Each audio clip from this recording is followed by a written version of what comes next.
National mission for Ganga के तहत अयोध्या के 8 ऐतिहासिक और पौराणिक महत्व के कुंडों का जीर्णोद्धार और सौंदर्यीकरण किया जाएगा। नगर आयुक्त विशाल सिंह ने इस प्रोजेक्ट की शुरुआत की है। प्रोजेक्ट का शुभारंभ हुआ है। सबसे पहले लाल डिग्गी के कुंड का जीर्णोद्धार और सौंदर्यीकरण का प्रोजेक्ट है, इसकी शुरुआत की गई है। नगर आयुक्त ने पूजा कर और फीता काट कर इस प्रोजेक्ट की शुरुआत की है। उन्होंने कहा कि 8 जो अयोध्या के पौराणिक महत्व के कुंड हैं उन सब का जीर्णोद्धार कराया जाएगा। अभी इन कुंडों की हालत बहुत ख़राब है।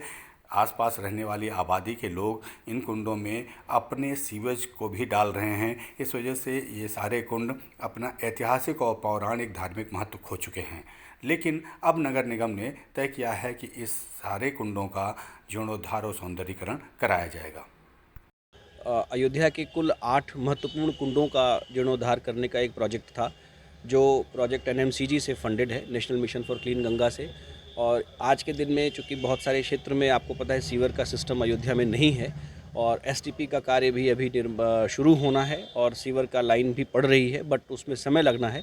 और इस दौरान पूरा अयोध्या, जिसको कुंडों का शहर भी कहा जाता था किसी समय पे, यहाँ के जो कुंड हैं उनकी स्थिति ख़राब थी और इसमें हम लोगों ने वैदिक रीति से इसके प्यूरिफिकेशन का काम का पीओसी नगर निगम द्वारा किया गया था 1 साल पहले। और उसी के रिजल्ट्स के बेसिस पर हम लोगों ने एनएमसीजी के पास में ये प्रोजेक्ट प्रपोजल डाला था, जो कि सैंक्शन हुआ। और आज हमारे पास कॉन्ट्रैक्टिंग के जो प्रक्रिया है उसके बाद हमारे पास एजेंसी हायर हो चुकी है और आज उस कार्य का धरातल पर शुभारंभ किया गया है।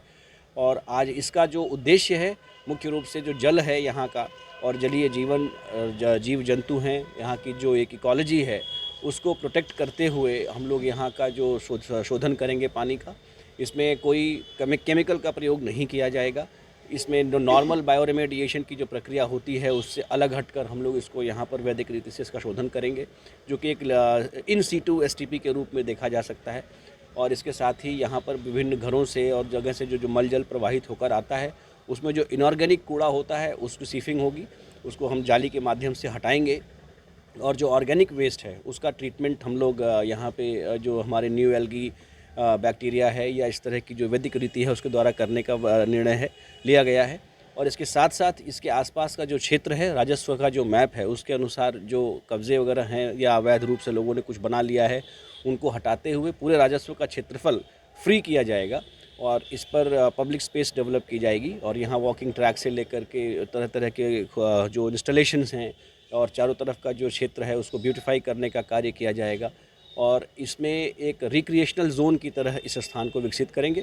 और पूरी प्रक्रिया की मुख्य बात यह है कि इसमें सिविल कंस्ट्रक्शन मिनिमम है और जो भी निर्माण कार्य किए जाएंगे वो इकोलॉजिकली, जो हमारे मटेरियल प्रयोग होगा वो इकोलॉजिकली सस्टेनेबल होगा और कोई चीज़ ऐसी बहुत ज़्यादा कंक्रीट, बहुत ज़्यादा सीमेंट, इस तरह की चीज़ों का प्रयोग नहीं किया जाएगा।